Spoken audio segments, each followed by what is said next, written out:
Hi, this is an explanation for week 12. This topic this week is folklore. You will evaluate folklore literature, discuss a folklore article, share your thoughts about stereotypes in folklore, and storytell a folklore story. I'm going to click on week 12. Inside, you'll find the folklore wiki.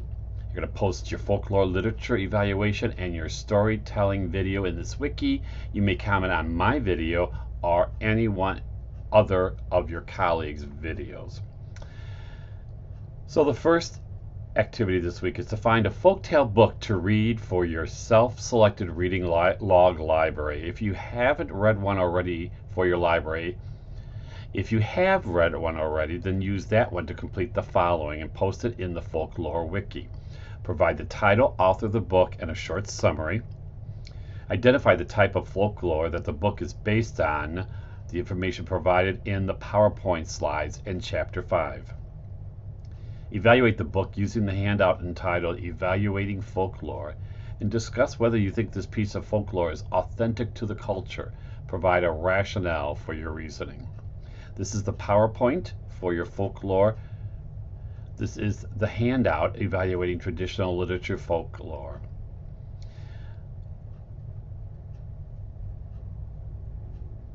Then you're going to take a look at a couple of articles about folklore. The first one's Three Little Pigs. In the March or April 2009 issue of the Hornbook magazine, Joanna Rudge Long explores what makes a good Three Little Pigs. In her article, Some Pigs, read her article found below and decide if you agree or disagree with her decisions and post the reasons why. You can post your response in the Folklore Group Wiki, which you find below. This is the article.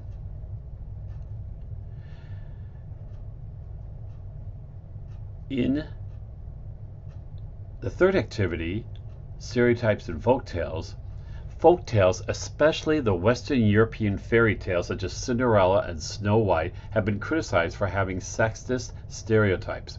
In some ways, this criticism seems valid when one considers that folktale characters are stereotyped. However, the genre, rooted in an ancient oral tradition, reflects its origins. Folktales echo the culture in which they arose.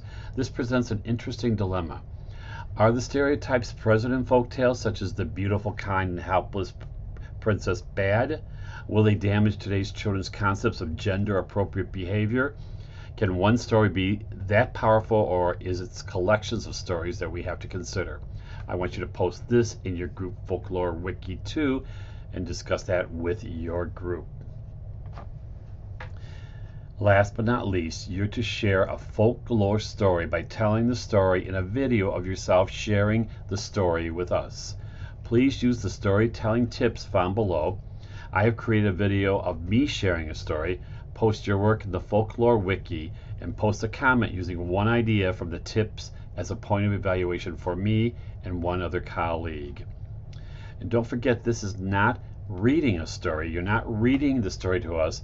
You have read the story and now you are actually just telling the story in your own words. You could certainly use the book to follow along in telling your story, but it's not reading the story. And those are the activities for this week. As always, if you have questions, please don't hesitate to ask me. See you online.